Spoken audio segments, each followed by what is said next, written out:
Bon bah coucou, je pensais pas que la vidéo que j'ai faite hier allait autant vous plaire. Je suis encore choquée.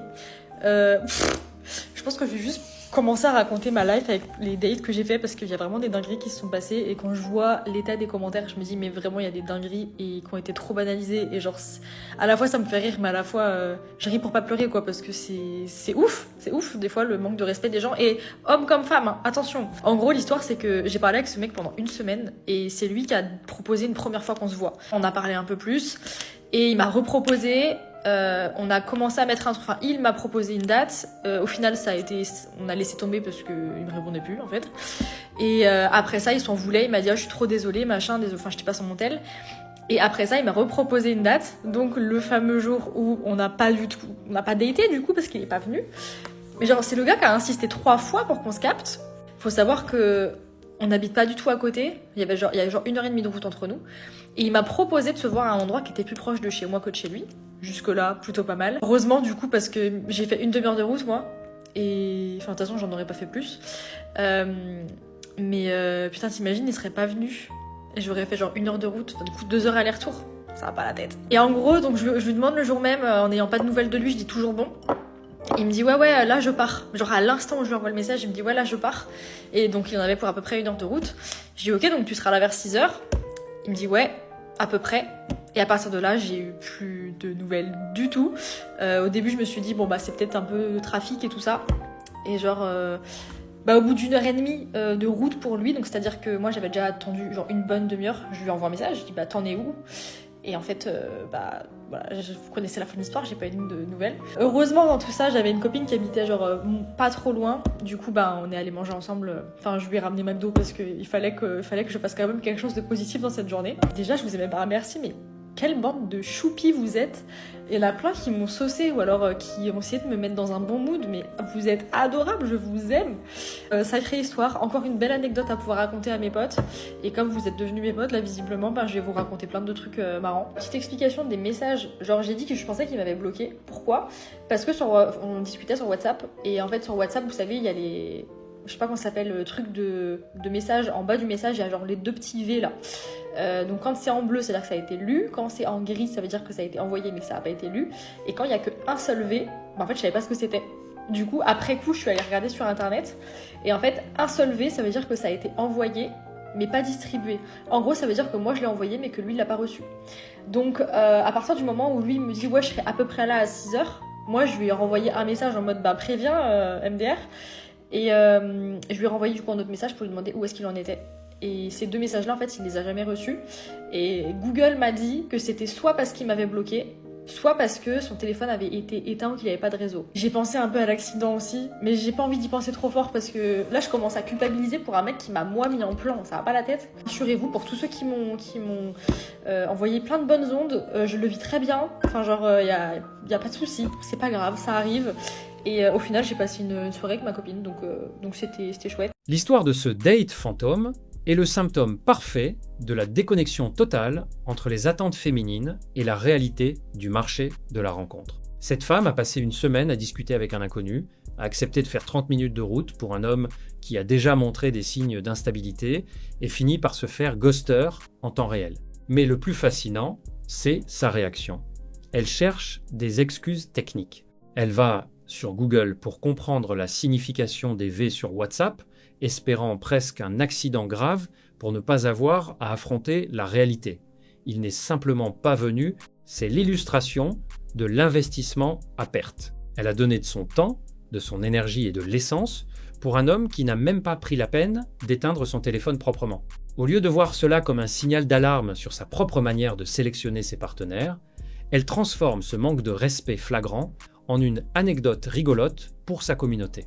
Elle se rassure avec un McDo et le soutien de ses copines virtuelles, noyant l'humiliation dans une positivité forcée. La vérité, c'est que tant que les femmes accepteront de négocier avec le manque de clarté dès la première semaine, elles continueront de collectionner ce genre de dinguerie. Je vais encore me faire allumer, mais c'est hyper gênant. Je suis désolée, mais je suis obligée de l'ouvrir. Mais go. Non, j'ai juste une question. Je vous attaque pas, je vous critique pas, je critique personne. Mais juste, pourquoi, quand vous faites des playbacks, vous faites Attends, je sais même pas comment vous faites. J'en ai vu des pick me, mais là, j'aime pas parler des meufs de cette manière, mais elle, j'ai pas le choix en fait.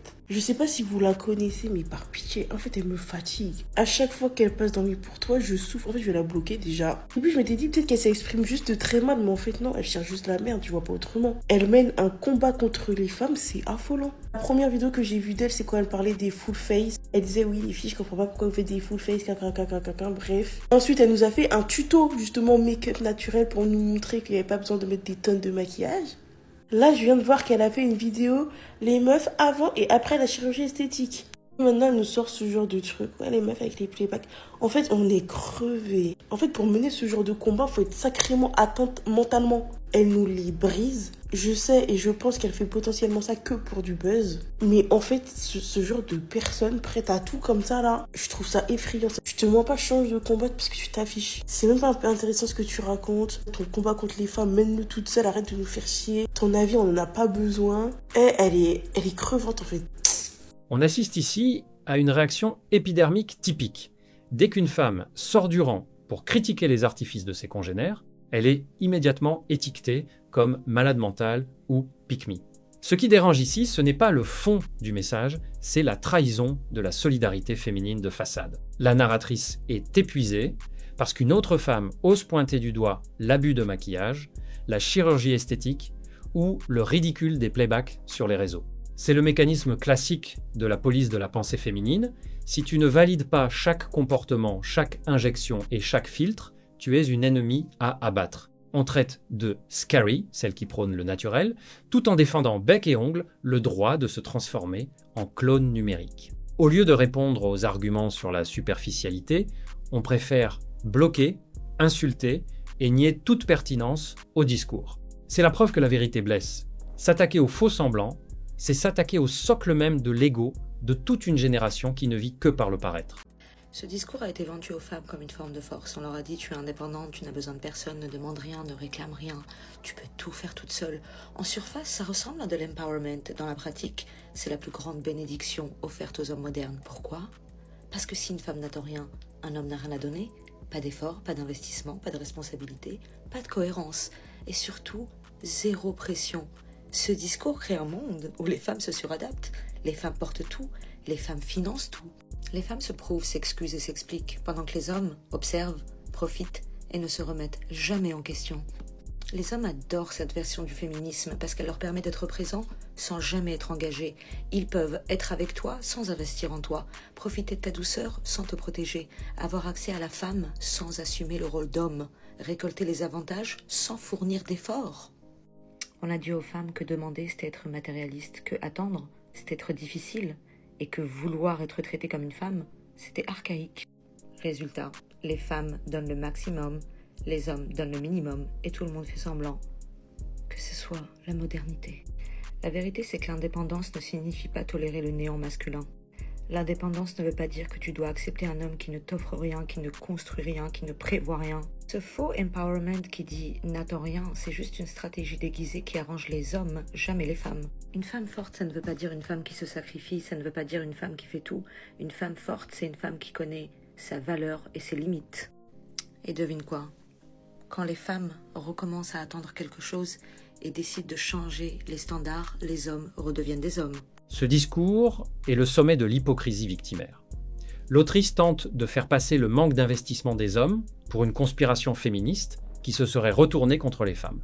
Elle pleure sur le fait que les hommes ne donnent plus rien, tout en oubliant que c'est précisément ce que des décennies de revendications ont exigé, la fin du rôle de pourvoyeur. Elle veut l'indépendance totale le lundi, mais exige le retour du protecteur financier le mardi, dès que la facture arrive. En réalité, elle ne supporte pas que les hommes aient pris les femmes au mot.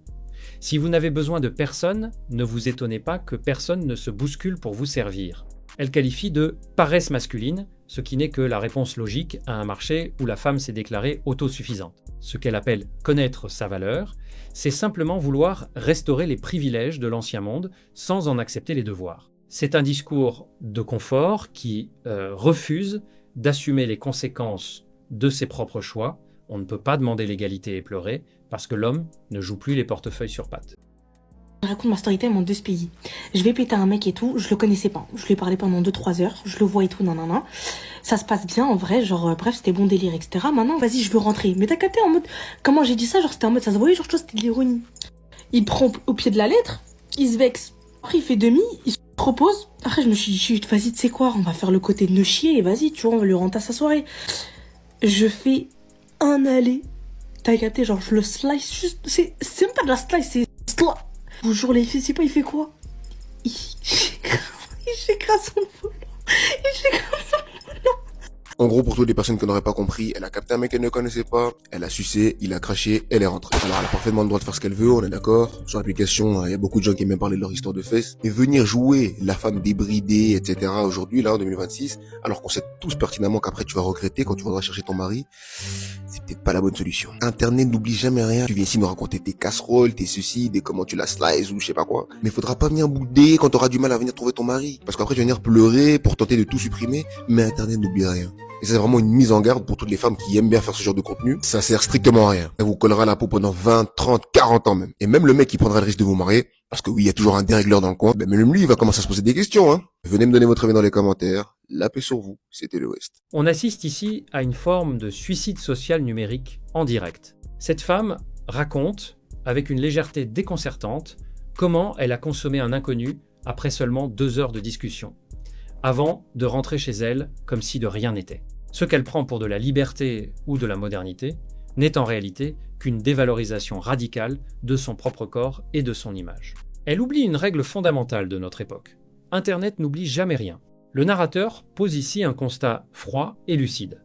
Cette quête de validation par le trash et la mise en scène de ses propres casseroles aura un coût exorbitant dans le futur. On ne peut pas jouer la femme débridée pour quelques vues sur TikTok et espérer, quelques années plus tard, exiger le respect d'un homme de valeur pour fonder un foyer. Ce genre de contenu colle à la peau pendant des décennies. En transformant son intimité en spectacle de foire, elle se ferme elle-même les portes de la respectabilité. La liberté de faire ce que l'on veut ne dispense pas d'assumer les conséquences de ses actes, surtout quand on choisit de les graver dans le marbre numérique. J'ai 42 ans et je suis d'origine africaine. Faut savoir qu'à l'époque, de ma vingtaine à ma trentaine, j'ai été en couple avec un homme. Cette relation, elle a duré une bonne dizaine d'années. Après cette relation, j'étais tellement au plus bas mentalement que j'ai décidé de ne plus me mettre en couple, de simplement m'occuper de ma vie et voilà quoi. Sauf que, étant musulmane, j'avais la pression de la famille qui me disait mais meuf, t'as plus de 30 ans, t'as pas d'enfant, t'es pas mariée, patati patata, vous connaissez déjà donc... Mais franchement, j'avais tellement été détruite par ma précédente relation que je décidais de pas calculer en fait. Je m'en préoccupais vraiment pas de ce que pensait la famille. C'est vrai que je pensais souvent au fait que j'avais quand même plus de 30 ans et que je n'avais toujours pas d'enfant. Un jour, j'accompagne ma mère chez une tante à moi. Quand on arrive chez ma tante, elle est accompagnée d'une amie à elle. Donc quand j'arrive encore une fois, ma tante qui me taquine, t'es toujours pas mariée, patati patata, devant son amie, hein. Et sa copine commence à dire, oh mais laissez-la tranquille, qu'est-ce qu'elle est polie, machin truc, nanana, bref. Donc je laisse ma mère en compagnie de ces deux dames et je pars, parce qu'à la base je suis juste venue l'accompagner. Je pars, et quelques jours plus tard, il y a ma tante qui me contacte et qui me dit, tu vois, ma copine qui était là la dernière fois, elle a un fils qui a déjà la quarantaine, et qui lui n'est pas marié, qui n'a jamais été marié, qui n'a pas d'enfant. Et elle aimerait bien vous mettre en contact, en fait elle t'a kiffé, et je lui ai parlé de toi, donc elle aimerait bien te mettre en contact avec son fils. Je me suis dit, bah pourquoi pas, ça fait déjà un bon bout de temps que maintenant je suis célibataire, et puis bah ce qui est fait, c'est passé, donc mon âge avance, et j'aimerais bien avoir un enfant quand même, donc voilà. C'est donc comme ça que je fais la rencontre de ce monsieur. Donc on se voit, on commence à se fréquenter, et faut dire qu'il était très beau, je le trouve, c'est tout ce que j'aimais. Il était viril, il était beau, il avait des fossettes, il avait un putain de sourire. Financièrement, il n'y avait rien à dire. Il était propre. En fait, je comprenais pas pourquoi il n'était pas marié à son âge, en fait, tu vois. Je me suis dit, peut-être qu'il doit être compliqué parce que, tu vois, les mecs comme ça, souvent, quand ils sont beaux, ils se la racontent et tout. Mais pas du tout. Le mec, il était calme, il était humble et tout. Bref, je me suis dit, bah, peut-être justement, c'est à cause de sa timidité. Franchement, je sais pas, je comprenais pas pourquoi ce mec-là était encore célibataire. Moi, il a pas fallu beaucoup de temps pour que je tombe sous son charme. Donc, on s'est mis ensemble. On a fait les choses bien, on s'est mariés. Après le mariage, il arrive la nuit de noces. Et qui dit nuit de noces, dit nuit de noces, vous comprenez. Mais il me dit qu'il est fatigué, que la journée a été difficile, qu'il a envie de se reposer parce qu'il a envie que ce soit un moment vraiment, voilà, et pas un truc vite fait juste parce qu'il faut. Mais il faut savoir aussi qu'avant cette nuit-là, on s'était jamais vraiment rapproché, c'est-à-dire qu'il s'était rien passé. Donc je le laisse dormir. Le lendemain, il a pris des ATOT, des stimulants. Donc il était prêt. Et je vous dis ce qu'il m'a montré là. j'étais d'accord. Donc les jours passent et tout, mais il était quand même pas très porté sur la chose, tu vois. Mais c'est vrai que les fois où fallait y aller, il n'y allait pas de main morte. Mais on va dire que c'était pas assez fréquent comme dans un couple lambda. Tu vois, ça fait genre maximum 2 fois dans le mois. Et au bout d'un moment, je commençais quand même à lui mettre la pression. Je me suis dit, mais mon âge avance. Et s'il fallait qu'on fasse un enfant, c'est maintenant, il faut se donner toutes les chances. Donc il va falloir que les choses se fassent plus régulièrement. Malgré le fait que je lui disais ça, bah ça changeait rien en fait. Ça n'arrivait vraiment que maximum 2 fois dans le mois. C'était ça et rien d'autre. Et j'ai commencé à trouver ce comportement bizarre. Je me suis dit, mais c'est bizarre en fait. C'est pas comme s'il avait un problème à ce niveau-là. Il fait les choses très bien quand il doit les faire. Donc c'est bizarre. Et comme ce mec-là, en fait, il était souvent sur son téléphone, je me suis dit, je pense qu'il y a une autre meuf derrière l'histoire. Donc je commence à le soupçonner, je commence à penser qu'il me trompe avec une autre personne, tu vois. Donc là, je commence à l'observer et tout. Un jour, il rentre du travail. Et quand il rentre du travail, en fait, habituellement, quand il rentre du travail, bah, il va se débarbouiller, après il vient se poser, il regarde la télé avec moi, on échange un peu. Mais là, ce jour-là, j'ai remarqué qu'il était particulièrement à fond sur son téléphone. Il est rentré dans sa chambre, il était sur son téléphone, il était en train de discuter et tout. Je me suis dit, c'est bizarre, il se déshabille pas, comme si il allait ressortir, en fait. Et là, je vois qu'il ouvre l'armoire, il commence à manipuler des feuilles, enfin, je sens que c'est de l'argent qu'il est en train de manipuler, tu vois. Et là, je vois qu'il prend une enveloppe, il met de l'argent dedans, mais il me dit rien. Il voit pas que je l'observe de loin, en gros, tu vois. Donc, il prend, je me dis, ah, c'est bizarre. Après, il me dit, j'arrive, je reviens. Je lui dis, tu vas où? Ah, mais je vais voir un ami, je reviens et tout, tu vois. Je me dis, c'est bizarre, tu vas voir ton ami, tu m'expliques pas. Je sais pas, il était trop bizarre, tu vois. Donc, je décide de le suivre. Et quand je le suis, une fois qu'il se gare, qui je vois qui s'approche de sa voiture? Ma propre petite sœur. Hein? C'est pas possible. C'est pas ma sœur, c'est pas possible en fait. Qu'est-ce que ma sœur fout à cette heure-ci dehors avec mon mari? Et pourquoi mon mari lui remet de l'argent? Il faut dire que ma sœur en fait, elle est tout le contraire de moi. C'est une personne qui est assez sexy. C'est vrai qu'à cause de son apparence, avant elle avait carrément une réputation et tout, tu vois. Donc là j'ai commencé à douter un peu. Je me suis dit mais c'est bizarre. Ma sœur avec mon mari. Bref, je décide de les surveiller de plus près, d'avoir plus de preuves pour mettre toutes ces choses-là au clair en fait. Donc quand mon mari entre à la maison, je lui dis rien, je fais comme si de rien n'était.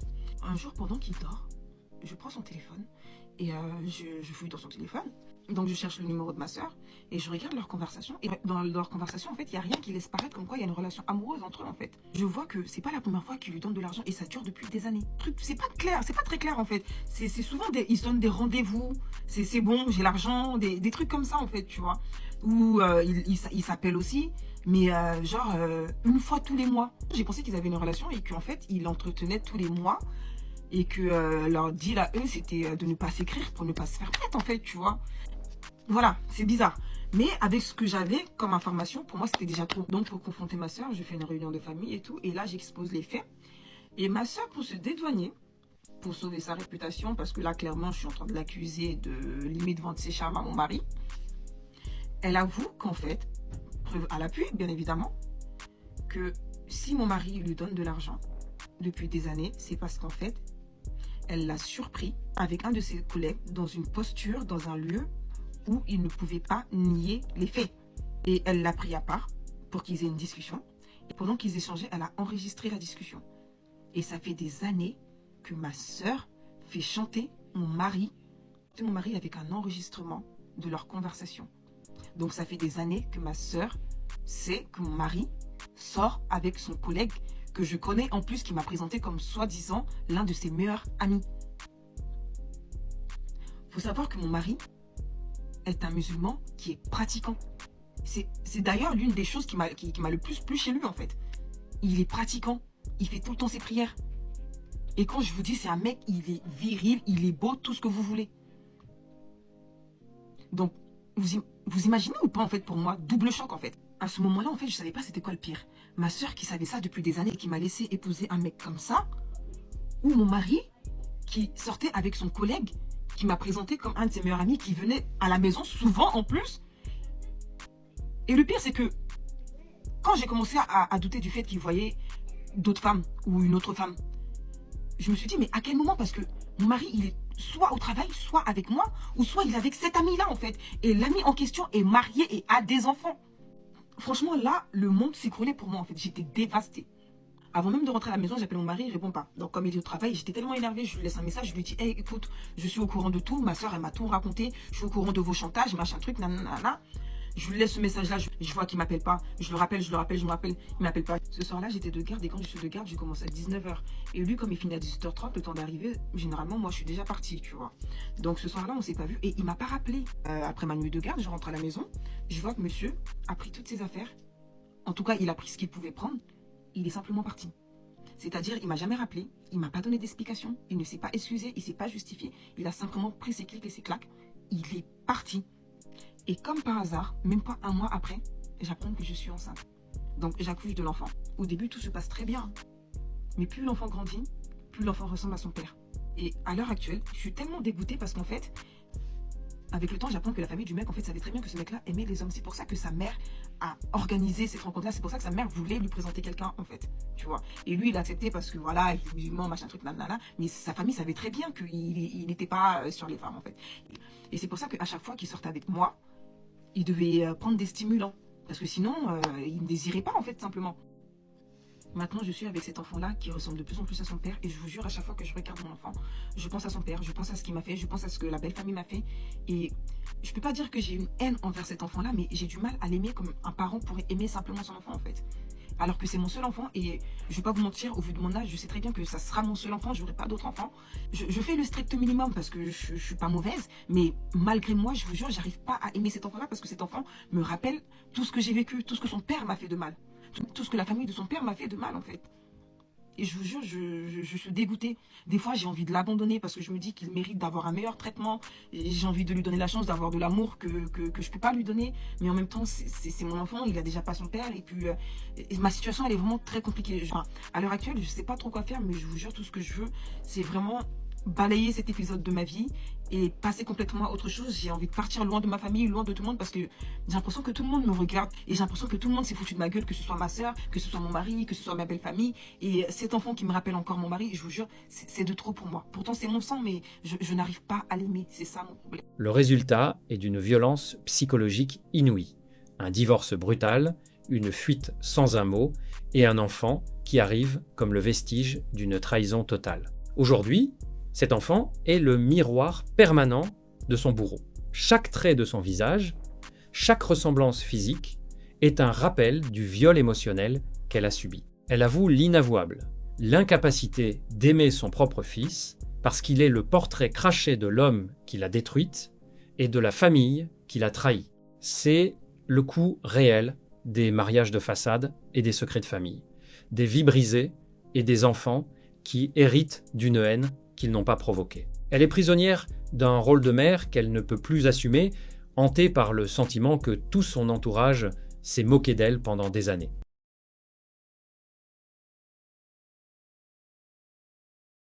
Si cette analyse t'a parlé, alors ne bouge pas. La vidéo qui s'affiche à l'écran en ce moment va sûrement te plaire. Clique dessus maintenant pour ne pas rater la suite. Reste lucide, on se retrouve de l'autre côté.